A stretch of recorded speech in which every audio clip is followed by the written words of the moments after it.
다 함께 찬송가 90장을 부르시겠습니다.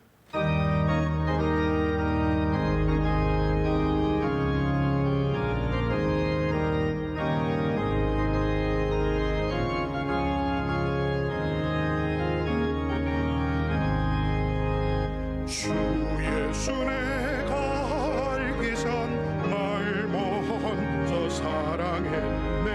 그 크신 사랑 나타나 내 영혼 거듭났네. 주 내 맘에 늘 계시고 나 주의 안에 있어. 저 포도비유 같으니 참 좋은 나의 친구. 내 친구 되신 예수님 날 구원하시려고 그 귀한 몸을 버리사 내 죄를 대속했네. 나 주님을 늘 믿으며 그 손을 의지하고 내 몸과 마음을 바쳐서 끝까지 충성하리. 내 진실하신 친구여 그 은혜 내려주사 날 항상 보호하시고 내 방패 되옵소서. 그 풍성한 참 사랑을 믿음이 끊을 소량 날 구원하신 예수는 참 좋은 나의 친구. 수요일 밤 우리에게 주시는 하나님의 말씀은 구약성경 욥기 19장 23절에서 27절까지 말씀입니다. 구약 780면에 있는 욥기 19장 23절로 27절 말씀입니다. 이 말씀을 저와 여러분 한 절씩 교독하시고 마지막 27절은 함께 합독하겠습니다. 나의 말이 곧 기록되었으면 책에 쓰여졌으면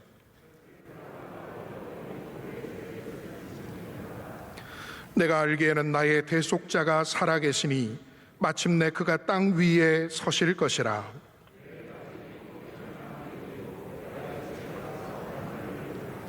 내가 그를 보리니 내 눈으로 그를 보기를 낯선 사람처럼 하지 않을 것이라. 내 마음이 초조하구나. 아멘. 교회 사랑하는 찬양대가 찬양으로 하나님께 영광 돌리겠습니다.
아멘.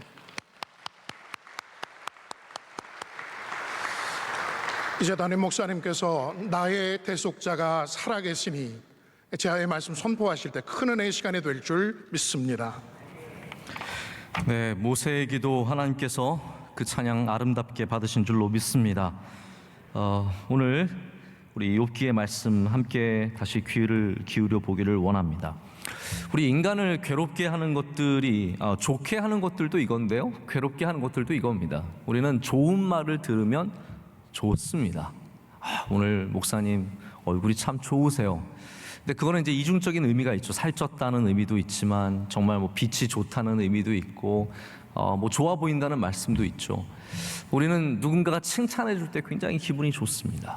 또 반대로 누군가가 나쁜 말을 하면 당연히 우리의 마음이 굉장히 상하고 어려워집니다. 또 두 번째는 뭐냐면 사람과의 관계입니다.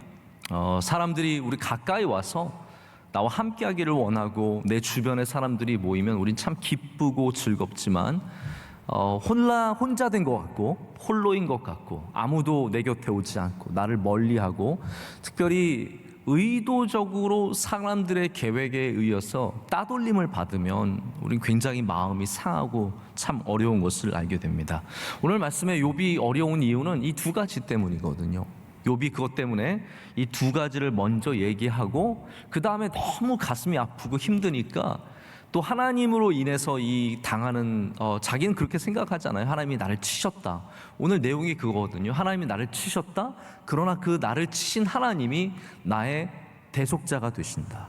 나의 구원자가 되신다라고 하는 고백인데, 그러니까 이 욥은 참 이 두 가지 때문에 어려운 겁니다. 바로 이 사람들이, 친구들이 와서 계속 끊임없이 꾸짖는 말을 하고 정죄하는 말을 하고 욥에 대해서 나쁜 말을 하기 때문에 거기에 대해서 굉장히 마음이 아픈 것이고, 또 모든 사람으로부터 끊겨진, 여러분 사람이 잘 나갈 때는 가만히 있어도 막 와서 인사하고 전화하고 문자 보내고 찾지만 조금만 어려워져도 다 떠나가거든요. 한 번씩은 뭐 이게 꼭 은혜는 아니지만 한 번쯤은 좀 외로운 경험들을 해봐야 사람들이 남의 어려움도 좀 알 수 있고 그런 것들도 있는 것 같습니다. 내가 교회에서도 잘 나갈 때는 사람들이 내 곁에 와서 인사도 많이 하고 그러지만 별걸 이제 뭐 조금씩 뒤로 물러가기 시작하다가 잘 안 보이기 시작하면 사람들도 멀어질 때 얼마나 참 마음이 어렵습니까? 근데 이런 일들이 세상에서만 일어나는 것이 아니라 참 우리 믿는 자 가운데서도 끊임없이 일어난다는 것이 참 어려운 점입니다. 게다가 더 큰 문제가 이거라고 저는 생각해요. 이걸 이제 보통 우리가 왕따라고 표현을 하기도 하고, 지금 욥은 친구들한테 왕따 당하고 있는 거거든요. 한마디로 막 엄청 꾸짖음을 당하고 게다가 모든 사람 다 떠나서 왕따 당하고 있는데, 가만히 생각해 보세요. 나쁜 사람이 왕따 당하는 거 보신 적 있으세요?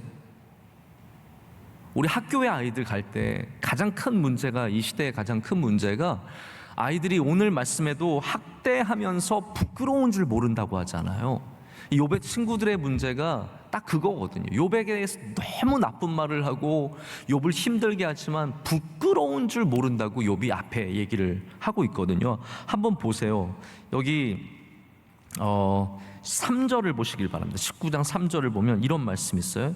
너희가 10번이나 나를 학대하고도 부끄러워 아니하는구나. 이게 욥의 상태고 욥의 상황이고 욥의 친구들이 행하는 일들입니다. 근데 여기 10번이나 학대하고도 부끄러워하지 아니하는 것처럼 이 시대의 뭐 학교나 직장이나, 제가 참 마음이 어려운 것은 교회에서도, 심지어는 우리 교회 안에서도 이렇게 누군가를 참 어렵게 하고도 부끄러운 줄 모르는 그런 세상이 되어버렸다라는 겁니다. 아이들이 왕따할 때 그 나쁜 짓을 하고도 여러분 생각해보면 어마어마하게 나쁜 짓들을 많이 하잖아요. 이 초등학생, 중학생, 어린 아이들이요, 어디서 그렇게 나쁜 걸 배웠는지. 아이들한테 빵 셔틀, 이건 기본이죠. 뭐 빵 사와라 그런 거 시키고, 학교에서 집에 갈 때 내 가방 들어라, 이런 것들은 약과예요. 별의별, 집에 와서 돈 가져와라, 안 가져오면은 막 괴롭히고 때리고 끌고 올라가서 별의별 학대를 다 하는데, 여러분 그걸 당하는 아이들이 나쁜 아이들이냐? 아니에요. 대부분이 착한 아이들이 그런 일들을 당해요. 그러니까 그 착한 아이들은 한번 왕따를 당하고 고통을 당하면요, 여기서 회복하기가 참 어려운 겁니다. 정신적인 문제를 평생 갖고 살아가는 아이들이 많이 있고 참 힘든 거죠. 우리 다시 교회 안으로 우리 시선을 좀 다시 옮겨오자면, 우리 교회 안에서도 꼭 나쁜 사람들만이 비난을 받고 나쁜 사람들만이 사람들에게 오해를 받는 건 아닙니다. 제가 참 조심스러운 것은 교회에서 소위 힘 있는 사람들, 잘 나가는 사람들, 아는 사람들, 많은 사람들, 뭐 밖에만 나가면 사람들이 어머 집사님, 권사님, 장로님 이런 분들이 그분들끼리 모여서 내 마음에 안 드는 사람 하나 찝어서 그 사람을 씹는다든지 어렵게 한다든지 이런 말 저런 말 나쁜 말 보태는 거 굉장히 쉽습니다. 뭐 하나만 있어도요 조금만 나쁜 말 보태면 얼마나 나쁜 사람 되는지 모릅니다. 순식간에 그 사람 영적으로 굉장히 문제가 많은 사람 되는 것이고, 교회를 대적하는 사람 되는 것이고, 목사를 대적하는 사람 만들면 그게 얼마나 쉬워요. 힘 있는 사람들 그거 순식간에 할 수 있는 겁니다. 내 힘으로 모인 사람 앞에서 어머 내가 그 집사님 아는데 죄송합니다. 제 여자 흉내내서 죄송한데 남자도 어머 할 수 있잖아요. 네. 어머 내가 그 집사님 아는데 그 문제 있더라. 이상한 성경 공부 다니더라. 이상한 말 하고 다니더라. 이상한 사람 만나고 다니더라. 여러분 조금만 내 맘에 안 들어서 그렇게 말을 해버리면 그 사람들은 거기서 헤어날 길이 없는 겁니다. 제가 모든 상황이 다 그렇다고 말씀드리는 게 아니라 우리 안에 얼마나 많은 말들과 따돌림들이 한 생명을 이렇게 힘들게 하고 어렵게 한다는 것을 알아야 된다라는 거예요. 하루는 저희 아들이 저한테 갑자기 뭐 이상한 질문을 하더라고요. 아빠 개구리 한번 패대기 쳐본 적 있어? 정말 갑자기 저한테 그 질문을 훅 들어왔어요. 저희 아내도 훅 말하더니 저희 아들도 훅 갑자기 들어왔어요. 그러더니 아빠 어떤 누나가 개구리를 패대기 쳐봤대. 그래서 제가 솔직하게 고백했어. 아빠도 해봤어. 아빠도 어렸을 때 아무것도 모르고 개구리 잡아가지고 개구리 땅에다가 던져보고 살아나라고 거기다 십자가 그려주고. 여러분들은 그런 거 안 해요. 저는 그래 교회 다녀서 십자가 그려줬어. 야 개구리야 너 살아나라 제발. 그래서 살아나는 애들도 있었고. 죄송합니다. 근데 여러분 우리가 다 알고 그러나요? 이 개구리 생명이 귀한데. 지금은 상상도 못하는 일이죠. 지금 어떻게 그 생명을 귀한 생명을 귀한 생명이라고 말하는 게 좀 이상하긴 하지만 그걸 제가 어떻게 생물을 던지겠습니까? 죽이겠습니까? 그러나 그 어렸을 때 너무나 어린 마음 잘 알지 못하는 제가 그러한 짓을 하고도 부끄러운 줄 몰랐다는 거예요. 지금 저희 아들이 갑자기 아빠 개구리 패대기 쳐봤어 했을 때 제가 먼저 영민아 패대기는 아니고 던져봤어 뭐 그렇게 표현은 했지만 사실 아들한테 그렇게 고백하면 굉장히 부끄러웠거든요.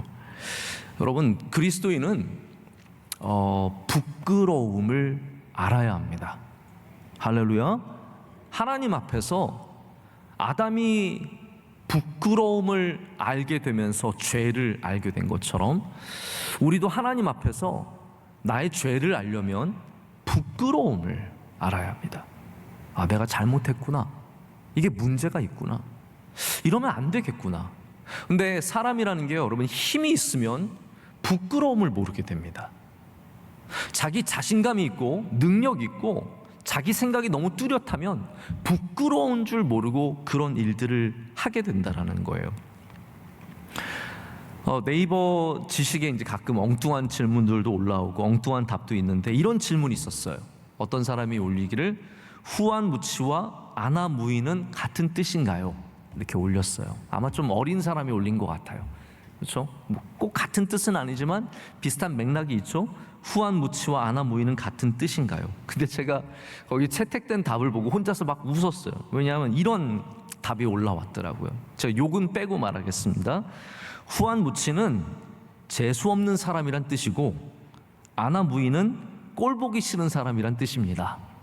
제가 욕을 대체해서 사람이라고 표현을 했는데 굉장히 저는 이거 좀 반대라고 생각해요. 후안무치가 좀 꼴보기 싫은 사람이고 아나무인이 재수 없는 사람이고 어쨌든 그런 사람들이라는 거죠.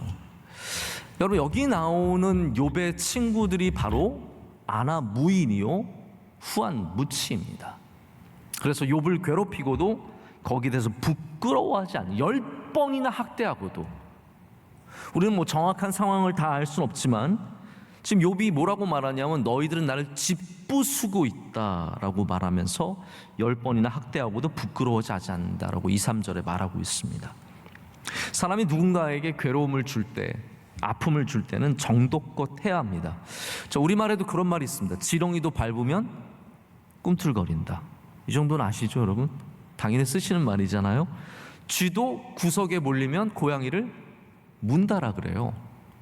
이게 여러분 다 일리 있는 말이고 굉장히 지혜가 많이 담겨 있는 말임을 잘 알아야 합니다. 그러니까 괴롭히더라도, 괴롭히는 것 자체가 안 좋지만 도를 지나치면 안 돼요. 꼭 아셔야 됩니다. 아이들을 가르칠 때도 하나님께서 뭐라고 말씀하십니까? 성경에 아이들을 노하게 하지 말라 그랬어요. 그건 뭐냐면 도를 지나친 거예요. 아이들을 분노할 정도로 가르치지 말라라는 거예요. 지혜 있게 말하라는 거죠. 항상 어느 정도 그 이상을 넘어가지 않게 해야 되는데, 이 친구들이 욥을 비난하는데, 우리 지난번에도 말씀을 보셔서 아시겠지만 빌닷도 얼마나 도를 지나치게 말합니까? 너 자손들이 없을 것이다. 너는 영원히 지옥에 머물 것이다. 너는 형벌을 받을 것이다. 너의 불이 다 꺼져버릴 것이다. 정말 심하게 말하거든요. 이게 문제가 크다라는 겁니다. 우리나라 근래 영화 중에 이런 제목의 영화가 있습니다. 삼진그룹 영어 토익반. 혹시 들어보셨어요? 요즘에 이렇게 텔레비전 키면은, 요즘엔 텔레비전 딱 키자마자 영화 선전을 굉장히 많이 해요. 이거 보라고, 재밌는 거 보라고. 그때 아마 몇 달 전에 이게 좀 나왔던 그런 영화인 것 같아요. 삼진그룹 영어 토익반. 굉장히 독특한 제목이죠. 저는 영화를 보진 못했는데 내용이 이런 내용이에요. 이제 90년대에 삼진그룹에 일하는 3명의 여사원들이, 여러분 90년대만 해도 이게 별로 얼마 안 된 것 같지만 전혀 다른 세상이었습니다. 특별히 이 남녀의 어떤 그런 성차별이라는 것이 굉장히 심하게 존재했던 때가 불과 몇 년 안 되는 거예요. 그래서 그때는 이제 이 말단 직원들 여자들은 그냥 정말 커피나 타는, 그래서 수십 명의 여자들이 유니폼 입고 트레이에다가 이 위에다가 커피잔 들고 다니는 그러한 이제 모습이 나오는 거죠. 근데 여기 이제 이 대우, 이런 말단 사원의 대우, 참 차별받는 대우를 견디다 못한 3명의 여자 사원들이 승진하기로 이제 마음을 먹습니다. 승진을 해야겠어요. 근데 승진을 필요로 하는데, 승진하려면 뭐가 있어야 되냐면 토익 점수가 있어야 돼요. 여러분 너무 익숙하죠? 우리 세대가 맨날 토익 공부하느라고 그랬던 세대거든요. 토익 점수가 있어야 이거를 승진도 해주고 회사도 들어갈 수 있는 그런 분위기였어요. 그래서 이 자매들이 3명이 토익 수업을 듣게 됩니다. 이제 토익 수업을 들으면서 나오는 이제 에피소드들이 있나 봐요. 결과적으로는 뭐냐면, 결론적으로는 이 회사가 이제 오폐수를 몰래 그 범죄했던 것들을 숨기려고 하는데, 이 3명의 사원들이 그 범죄 행위를 파헤치고, 그리고 마침내는 승진까지 하게 되는다는 그런 내용이에요. 여기 이제 약자가 강자를 이기게 되는 이제 카타르시스가, 아무것도 아닌 말단 사원들이 큰 대기업의 비리를 파헤치고 문제를 파헤치는 그러한 카타르시스가 이 내용에 있습니다. 근데 이 내용의 결국 핵심은 뭐냐면, 약한 사람이라도 짓누르면 반응한다라는 거예요. 아무리 약해 보이고 아무리 힘없어 보이고 아무것도 아닌 그러한 그냥 꿈틀대는 지렁이 같지만 밟으면 오히려 강자가 질 수도 있다라는 것이죠. 여러분, 이 사회에 우리가 정말 많이, 우리 대한민국이 2010년도부터 어마어마한 많은 그런 변화가 있는데, 그 중에 하나가 이제 갑질이라는 거예요. 갑질. 저는 갑질의 기사를 볼 때마다 이 욥의 오늘 말씀 나오는 이 친구들의 모습이 생각이 나는 거예요. 욥처럼 연약해진, 아무것도 아닌, 다 잃어버리고 돈도 없고 친척도 없고 가족도 없고 집도 없고 기댈 사람 하나 없는 욥에게 얼마나 모질고 잔인하게 친구들이 대합니까? 여러분, 만약에 하나님께서 여러분에게 은혜를 주셔서 물질의 은혜도 주시고 건강의 은혜도 주시고 직장의 은혜도 주시고 미모의 은혜, 그런 은혜를 주셨다면 연약한 자들을 괴롭히지 마시길 축복합니다. 여러분, 괴롭힌다고 하니까 탁 다가오진 않으실 텐데, 여러분들이 갖고 있는 힘으로 누군가를 악하게 대하시면 안 된다라는 거예요. 그게 지혜입니다. 그게 성경이 가르쳐주는 정말로 중요한 지혜예요. 이게 여러분 복음이랑 상관이 없는 것 같지만 아니에요. 이 안에 예수님께서 행하시는 일들이 있고 예수님께서 보여주시는 일들이 있는 거예요. 예수님께서 가장 연약한 자들을 절대로 사랑해 주시고, 할렐루야, 그들을 붙잡아 주시고 그들을 인도해 주시거든요. 그게 복음이라는 겁니다. 이 잔인하다는 것이 꼭 뭐 저처럼 개구리를 패대기 쳐야만 잔인한 게 아니라 말로도 충분히 일어날 수 있는 일이라는 겁니다. 그 앞에서만 잔인한 게 아니라 여러분 뒤에서도, 사람들은 그래요. 사람들은 앞에서만 잔인한 게 아니라 뒤에서도 잔인해질 수 있습니다. 몇 사람이 모여서 한 사람을 비난하고 없는 이야기를 만들어서 공격하면 그게 잔인한 일입니다. 심리학자인 김경일 교수라는 분이 있으세요. 이분이 뭐 유튜브에서 그러니까 유튜브에 나오는 강의가 많아요. 그분이 말하기를 남에 대해서 나쁜 말 하는 사람들이 특징이 있대요. 한번 귀를 기울여 보세요. 어떤 사람들이 남에 대해서 나쁜 말을 하느냐? 두 종류의 사람이라는 거예요. 첫 번째 사람은 어떤 사람들이냐면 내가 행복하지 않아서 그렇대요. 내가 행복하지 않아서. 자기가 행복한 마음이 없기 때문에 자꾸 누군가를 불행하게 만들고 싶은 거예요. 두 번째 부류는 어떤 사람이냐면 불안한 사람, 마음이 불안한 사람들이 그 불안을 해결하기 위해서 바로 이렇게 남의 나쁜 말들을 한다라는 거죠. 자기보다 더 불행한 사람을 찾아서 조금이라도 우월감을 갖고 싶다는 거예요. 이게 참 말이 되는가 싶지만 제가 나보다 불행해, 제가 나보다 못됐어, 제가 나보다 못해 라는 그런 우월감을 갖고 싶다라는 거죠. 근데 이게 저는 더 큰 문제라고 생각해요. 가장 큰 문제는 뭐냐면 내가, 이거 잘 들어보세요. 내가 저는 이거 굉장히 공감했거든요. 내가 싫어하는 사람이 여기 있는데, 여기 내가 싫어하는 사람이 있어요. 보면 왠지 그냥 싫고 나에 대해서 좀 인사도 잘 안 하는 것 같고 싫어요. 마음에 안 들어요. 뭔가 좀 저 사람이 이렇게 치고 올라오면 내 자리를 뺏길 것 같은 마음도 있고 여러 가지 마음이 있겠죠. 근데 어떤 마음이 생기냐면 내가 싫어하는 사람을 더 많은 사람들이 싫어하게 만들고 싶은 거예요. 여러분 이해가 가세요? 왜 이렇게 너무 전혀 모르는 것처럼 이렇게 들으세요? 사람들의 마음에 이게 다 있어요. 내가 싫어하는 사람을 다 싫어하게 만들고 싶기 때문에 그 사람에 대해서 끊임없이 말하고 다닌다는 거예요. 저 사람 문제 있다. 저 사람 교회에 뭔가 문제가 있는 사람이다. 저 사람 신앙에 문제가 있다. 저 사람 이상한 성경 공부 다닌다. 저 사람 뭔가 문제가 있다. 끊임없이 그 사람에 대해서 나쁘게 말하고 싶다라는 거예요. 여러분 이거 참 조심해야 합니다. 저는 우리 교회에 얼마나 많은 부서가 있고 얼마나 많은 모임이 있고 얼마나 많은 사람들이 있습니까? 지금까지 하나님께서 우리 교회를 지켜주신 것은 우리 교회가 기도하는 교회이기 때문입니다. 할렐루야. 우리 교회는 교제가 목적이 아니라 하나님 섬기는 게 목적이에요. 그렇기 때문에 거기서 많이 벗어나지 않는 겁니다. 이게 변하고 교제가 목적이 되고 사람들 모이는 것이 재밌는 교회가 되면 그 다음부터는 이런 문제에 순식간에 휩쓸리게 되는 거예요. 그리고 우리 명성교회는 끊임없이 하나님을 바라봐야 합니다. 예수님 잘 믿어야 합니다. 예배를 가장 우선시해야 합니다. 영적으로 깨어 있어야 합니다. 그래야 이 욥의 친구들의 문제에 걸리지 않게 됩니다. 그럼 한번 생각해 보세요. 만약에 친구들 중에 한 명이라도 욥을 변호해 주었다면, 야 욥 그런 거 아니야, 내가 욥을 아는데 욥 얼마나 착하냐, 우리보다 잘 살아서 우리가 좀 질투심이 낮긴 했지만 욥이 뭘 잘못했냐, 너희들 그렇게 말하면 안 돼, 자꾸 모여가지고 욥을 욕하지 마, 누군가 이렇게 말했다면 이게 다 바뀔 수 있는 거거든요. 왜 그 맨날 남의 욕하는 사람들이 맨날 욕하고 다니는지 아십니까? 누군가가 계속 동의해 줬기 때문이에요. 누군가가 그냥 괜찮다고 얘기해 줬기 때문입니다. 그렇지 않다고, 당신 그렇게 말하면 안 된다고 누군가 말해줬다면 그 사람도 배우게 되겠죠. 우리 명성교회는 축복하는 교회가 되어야 합니다. 할렐루야. 이게 여러분 뭐 신앙이 나쁜 사람, 욥의 친구들, 엘리바스와 빌닷과 이거 다 친구들, 나쁜 사람들이 이렇게 했구나? 아니에요. 이 사람들 좋은 사람들이에요.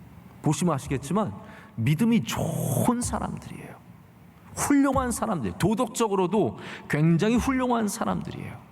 그런데 경찰이 된 거예요. 어느새 경찰이 되어서 사사건건 잘못한 것을 들여다보고 그것을 끄집어내고 있고 계속해서 부수고, 오늘 말씀처럼 부수고 짓누르고 학대하고 있다고 말을 하고 있습니다.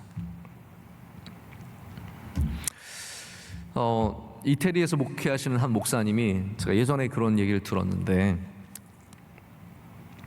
이태리는 이제 음악하는 분들이 유학을 많이 가신대요. 뭐 패션하는 분들도 가시겠지만 음악을 하는 분들이 많이 있는데, 그래서 교회 예배가 참 풍성하고 좋대요.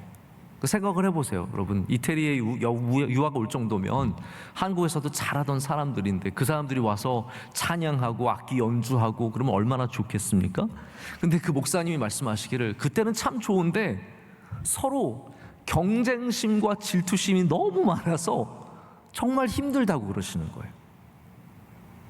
음악을 잘하는 사람들끼리 모여서 서로 질투하고 서로 경쟁심에 너무너무 힘들어요. 하루는 한 선배가 후배를 불렀대요. 목사님 나중에 상담을 해서 알게 되었는데, 그 선배가 불러서 이건 진짜 뭐 세상에서 깡패나 하는 말이죠. 뭐라고 했냐면, 야, 내가 너 잘 되게는 못해줘도 너 안 되게는 할 수 있어. 그런 말 했다는 거예요. 너 똑바로 해. 내 말 똑바로 들고 줄 똑바로 서고, 막 윽박질렀다는 거예요. 너 똑바로 안 하면 내가 너 못 되게 할 거야. 여러분, 이거 어린 마음에 이런 얘기를 들으면 얼마나 두렵고 떨리겠습니까? 자, 이 말씀을 드리고 싶은 거예요. 자, 잘 들어보십시오. 하나님께서 우리 성도들에게, 하나님의 자녀들에게 특별히 아브라함을 통해서 주신 복이 무엇이냐면요, 하나님께서 우리로 축복하게도 하셨고 저주하게도 하셨습니다. 여러분, 성경이 말하는 겁니다. 그래서 우리 성도들은 잘 되게 하는 힘과 실제로 안 되게 하는 힘을 다 갖고 있어요. 그럼 어떤 힘을 쓰시겠습니까? 그 가운데 어떤 힘을 우리가 써야 하냔 말이죠. 지금 욥의 친구들은 어떤 힘을 쓰고 있습니까? 안 되게 하는 힘. 욥, 너는 끝났어. 너희 집은 망했어. 너도 이제는 영원토록 끝이야. 다시는 회복 못해. 지금 욥의 친구들은 끊임없이 안 되게 하는 힘을 쓰고 있다라는 거예요. 우리들은 어떤 힘을 써야 됩니까? 잘 되게 하는 힘. 할렐루야. 정말 중요한 겁니다. 누군가를 복되게 하는 힘, 누군가를 기쁘게 하는 힘, 누군가를 즐겁게 하는 힘, 누군가를 축복하는 힘을 써야 그게 하나님의 복을 받는 사람이 되는 것이에요. 다시 말씀드려요. 우리는 잘 되게 하는 힘도 있고 안 되게 하는 힘도 있어요. 힘이 있다고 다 쓰는 것처럼 어리석은 게 없습니다. 지혜롭게 힘을 써야 그 사람은 귀한 사람이거든요. 그럼 우리가 어떻게 지혜롭게 힘을 쓰냐 하면 바로 이 잘 되게 하는 힘을 쓰라는 거예요. 영어는 bless you가 참 많아요. bless you, bless you, bless you. 재채기만 에치 하면은 bless you. 자동적으로 옆에서 모르는 사람인데 저한테 bless you 하면, 그럼 뭐라고 대답을 해야 돼요? 그냥 thank you 하면 돼요.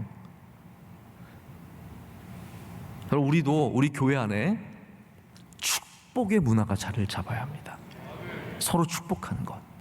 우리 옆에 분 보시면서 인사하시고 축복합니다. 사랑합니다. 잘 될 줄로 믿습니다. 네.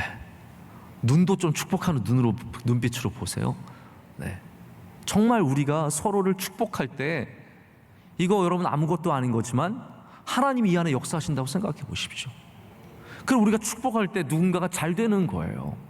기도하실 때도 여러분 축복하면서 기도하시길 바랍니다. 여러분의 교구를 위해서 축복하시고, 여선교회 남선교회 축복하시고, 부서를 축복하시고, 함께 주변에 일하는 사람 축복하시고, 저주하지 마시라는 거죠. 하나님, 저 집사님만 없으면 제가 교회 잘 다니겠습니다. 아니라는 겁니다. 저도 이메일을 쓸 때 맨 마지막에 뭐 이메일 맺는 말이 참 많아요. 근데 제가 오랫동안 이 외국인들과 이메일을 주고받으면서 제일 제가 결국은 좋아서 쓰게 된 게 뭐냐면 blessings예요. bless you가 아니라 blessings. 축복이 많기를 바란다. 축복받아라. blessings.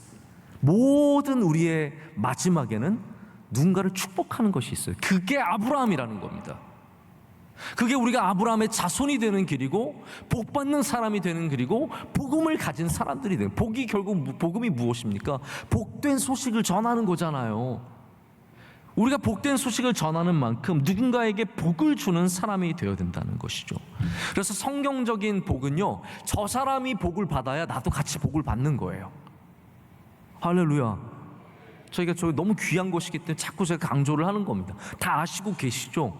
그러나 강조를 하는 거예요. 제가 성경적인 복은 남들은 다 안 되는데 나 혼자 잘 되는 거, 그 성경적인 복이 아니에요. 그래서 코로나 때 돈을 많이 버신 분들은 하나님께 기도를 많이 해야 합니다. 왜냐하면 남이 너무 어려울 때 여러분들이 복을 받은 것이기 때문에 그거를 잘 사용하셔야 돼요. 지혜롭게 사용하셔야 되고 하나님의 뜻을 바라봐야 돼요. 왜 남들이 안 되는데 난 잘 됐을까? 신난다. 이게 아니라는 거예요. 남들이 어려울 때 내가 복을 받았으면 그것을 통해서 나눌 수 있어야 하고 하나님께 영광을 올려드릴 수 있어야 합니다. 그래야 여러분이 더 잘 될 수 있는 거예요. 그게 복입니다. 성경적인 복이라는 거예요. 세상적인 복은 저 사람이 안 되는 게 복이죠. 경쟁이 치열한데 한 사람이라도 떨어져 나가는 게 복이죠. 뭐 투자 조금 해가지고 어마어마한 돈을 벌면 그게 복이죠. 그러나 성경은 그렇지 않다라는 거예요. 성경은 우리가 함께 복받기를 원하는 겁니다. 그래서 구원을 하나님께서 그냥 혼자 받으면 좋은 거면 뭘 구원을, 복음을 정합니까? 그냥 나만 잘 믿고 죽으면 되는 건데 아니라는 거잖아요. 복음은 무조건 전해야 돼요.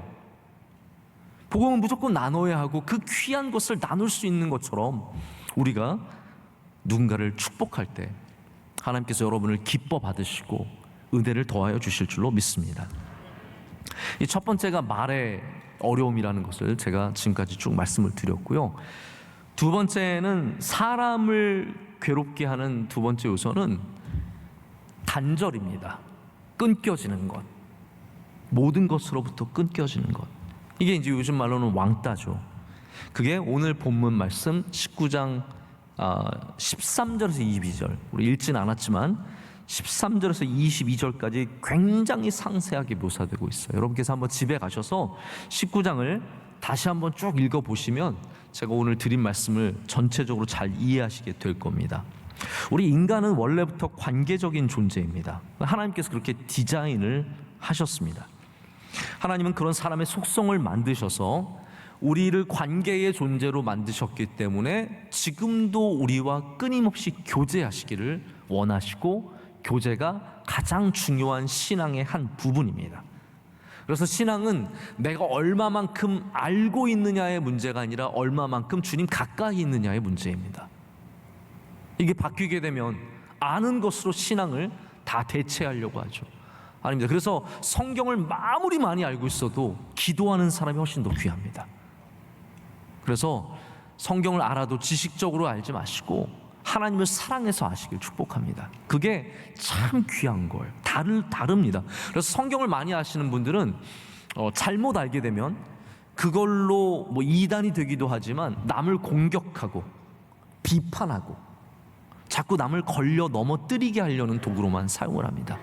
그러나 하나님과의 관계 속에서 이 말씀으로 은혜를 받은 사람은 절대로 그렇지 않습니다. 이 말씀을 통해서 오히려 사람들을 도와주고 베풀어주고 사랑하고 은혜 가운데 인도할 수 있거든요.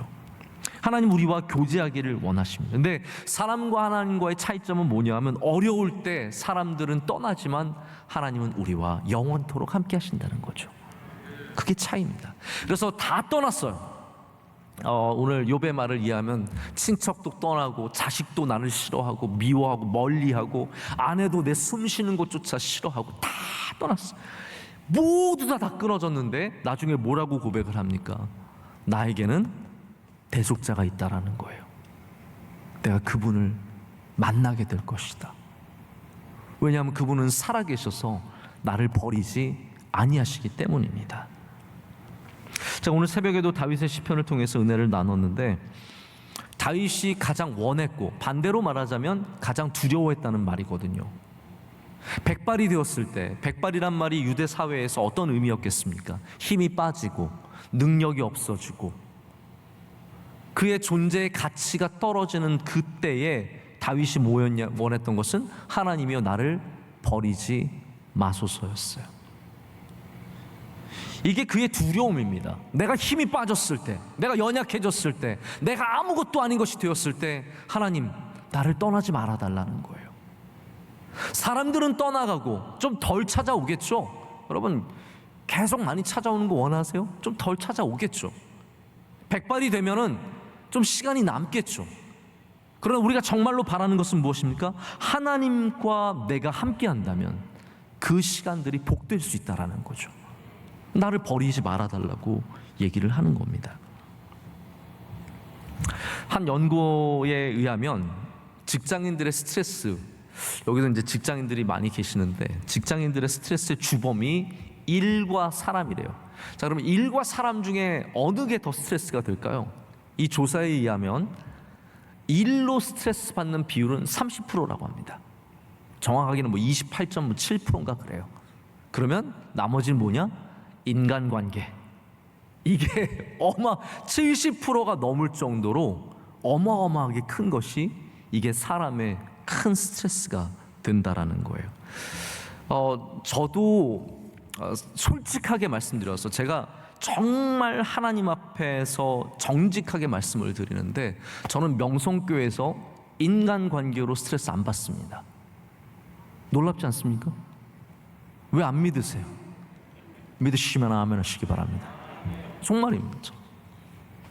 지금은 저에게 스트레스가 되고 좀 힘든 건 뭐냐, 말씀 준비하는 거. 이게 참 쉽지 않고 어렵습니다.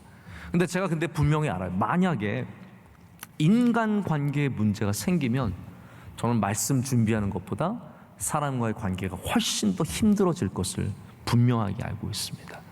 지금 없어서 제가 없을 뿐이지, 하나님이 은혜를 주셔서 없을 뿐이지, 이게 생기면, 그러니까 제가 능력이 있어서 인간관계 스트레스 안 받는다는 말이 아니라는 거예요. 제가 아무리 능력이 많아도 인간관계에, 예를 들어서 뭐 우리 장로님 한 분이 딱 틀어서 가지고 저를 힘들게 하신다? 그러면 아마 저는 말씀 준비하는 것보다 그게 훨씬 더 힘들 거예요. 그래서 그러지 않으시길 제발 그러 바라는 거죠. 욥에게 모든 인간적인 관계는 고난 이후에 싹 다 끊깁니다. 사람들로 들끓던 집이 순식간에 조용해지고, 근데 이게 욥에게는 참 슬픔이고 괴로움이에요. 우리는 사람들만 없으면 내가 행복할, 인간관계 문제만 없으면 행복할 거다라고 생각을 하지만 인간들이 사라지는 순간 사람은 극심한 외로움과 절망감과 좌절함 속으로 빠져들게 되어 있습니다. 욥이 경험하는 이 단절은 1차적, 2차적, 그리고 3차적입니다. 1차적으로는 나의 가족들이 떠납니다. 2차적으로는 나의 가까웠던 친척들과 친구들이 떠납니다. 근데 욥에게 가장 가슴 아픈 것은, 이것이 나중에 회복되긴 하지만 뭐라고 얘기하냐면 하나님의 손이 나를 치셨다라는 거죠. 절대로 끊기지 않을 줄 알았던 그 하나님과의 관계가 흔들릴 때 욥은 가장 힘들고 어렵습니다. 그 가운데 이제 전환점이 오늘 본문 가운데 나옵니다. 우리 이 말씀을 함께 25절 말씀 우리 다 같이 한 목소리 읽겠습니다. 내가 알기에는 나의 대속자가 살아계시니 마침내 그가 땅 위에 서실 것이라. 아멘. 이 비난과 따돌림과 아픔 속에서 무엇이 위안이 됩니까? 무엇이 나의 소망입니까? 욥은 그 심판자 하나님께서 나의 또한 대속자가 되심을, 나를 구원하시는 분이 되심을 고백하고 있습니다. 저는 이 부분에서 참 하나님 아버지의 신비함이 있다라고 생각을 합니다.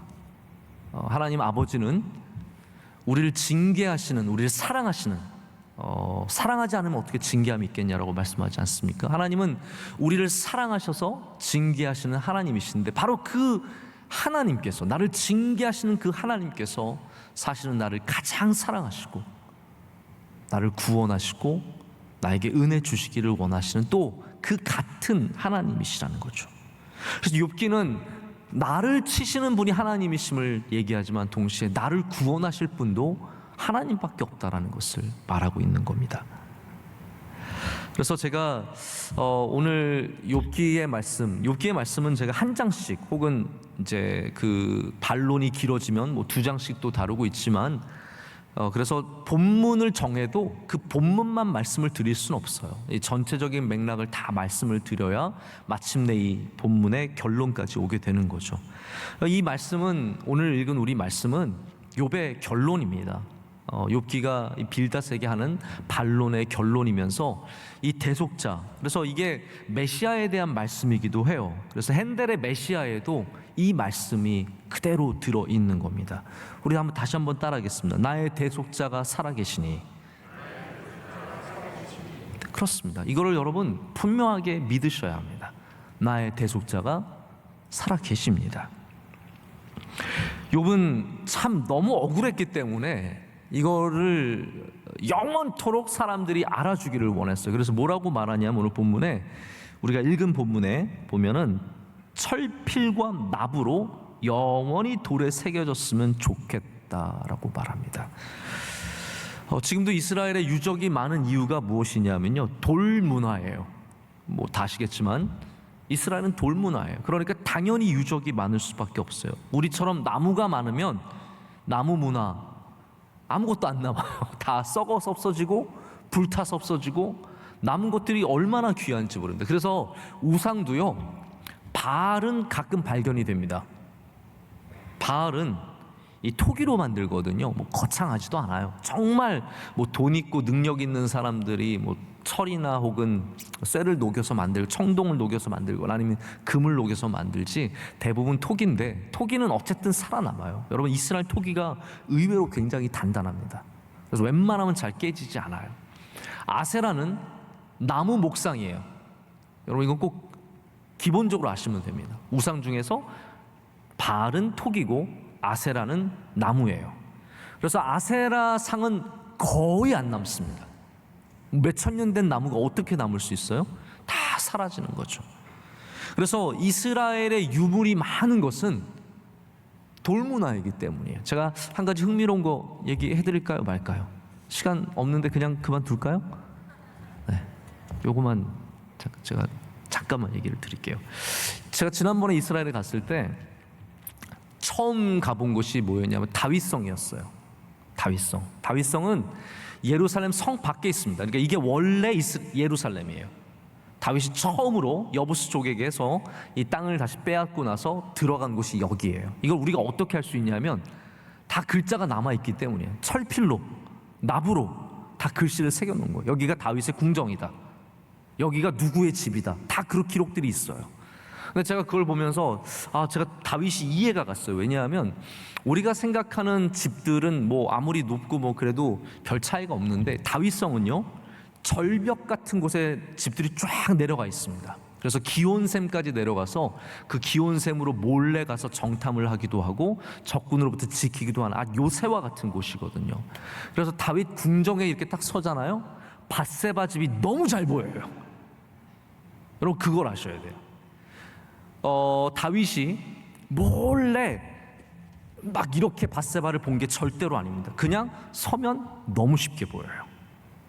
그래서 완전히 절벽 같은 곳에서 밑을 볼 수 있는 그런 구조로 되어 있는 곳이 이 다윗성이. 한번 나중에 예루살렘에 가시면 다윗성은 꼭 한번 가보세요. 정말로 아름답기도 하고 감동적인 곳입니다.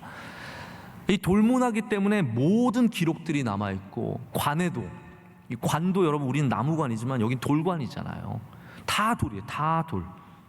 욥이 얼마나 하나님을 간절하게 찾으면 이 고백이 돌에 새겨지기를 원했다라는 거예요. 그만큼 간절하고 그래서 여러분 우리나라 사람들 중에서 너무너무 간절한 사람들이 뭐 하냐면 청와대 신문고에 글을 올리는 거예요.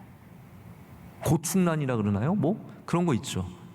그게 사실은 돌에 글을 새기는 마음이라는 거죠. 욥은 지금 갈 데도 없고 할 것도 없으니까 언젠가는 하나님을 만나게 될 테니까 그때 하나님이 그거를 보기를 원했다라는 거죠.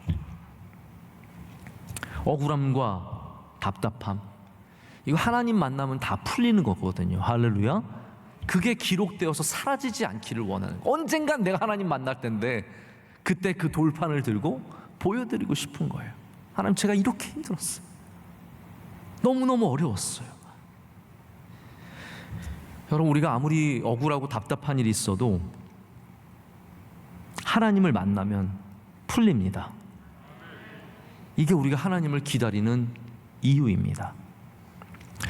저의 짧은 인생에도 억울할 때가 있었고 괴로울 때가 있었고 이해 안 될 때가 있었습니다. 근데 말씀을 읽고 기도를 하다가 하나님의 은혜를 받으면 풀리더라고요. 그 어려웠던 문제가, 그 미웠던 사람이, 그 괴로웠던 일들이 조금씩 풀리는 일들을 참 많이 경험했습니다. 그래서 여러분에게도 이러한 복이 있기를 원합니다.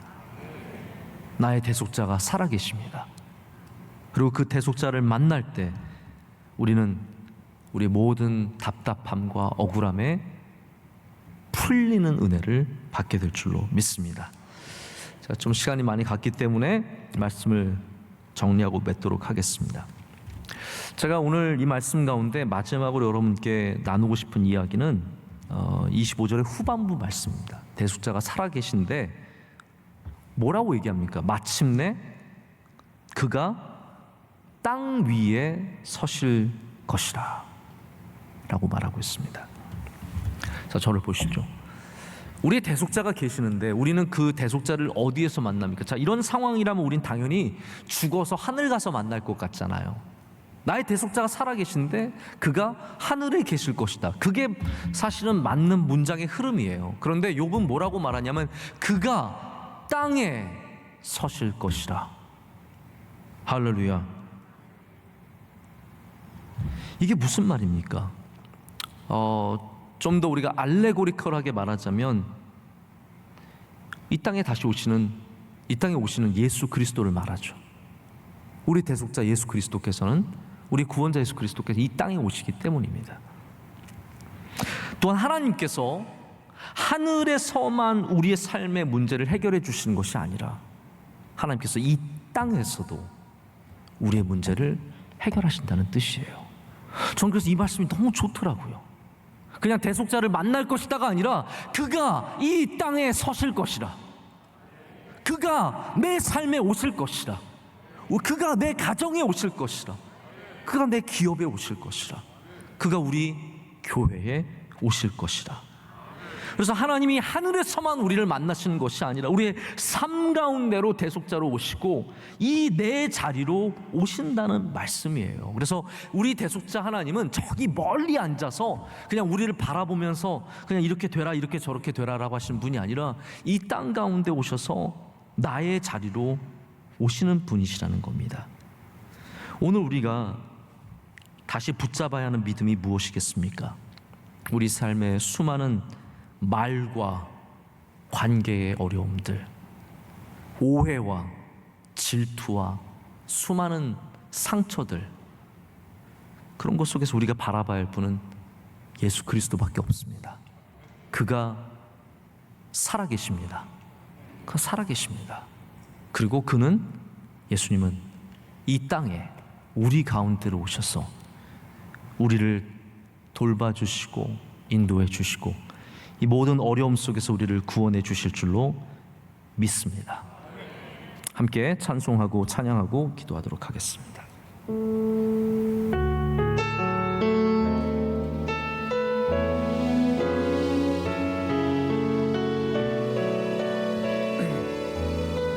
나의 영혼이 잠잠히, 나의 영혼이 잠잠히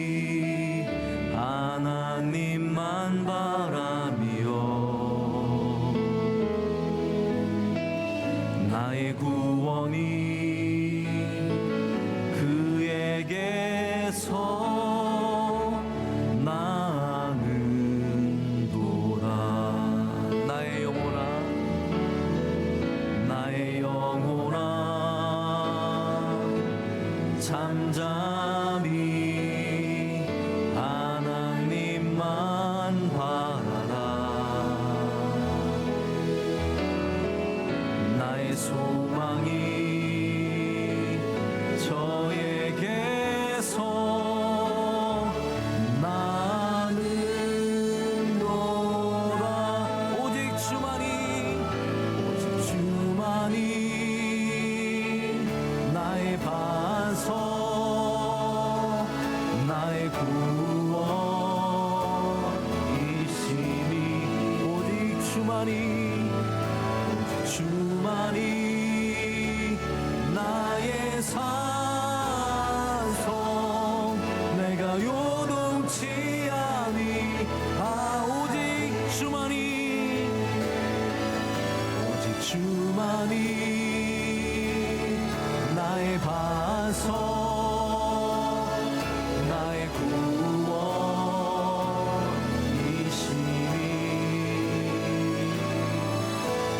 주만이 나의 산성,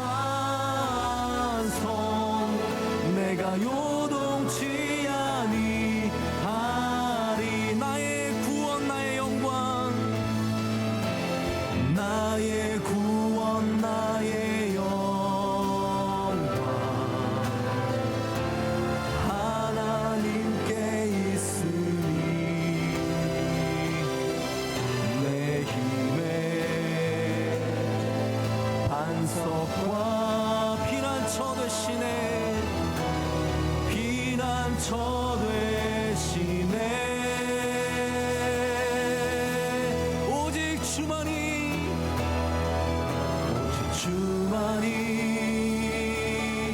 나의 반석,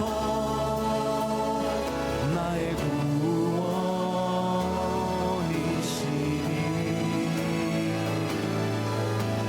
주만이 나의 산성, 내가 요동치 아니하리. 이제는 우리 주 예수 그리스도의 크신 은혜와 하나님 아버지의 영원하시고 변함없으신 사랑과 성령님의 날마다 충만하게 임재하심이 주의 말씀을 붙잡고 축복하는 자들로 세상에 나가는 주의 모든 사랑하는 성도들에게 이제로부터 영원토록 함께 하시기를 간절히 축원하옵나이다. 아멘.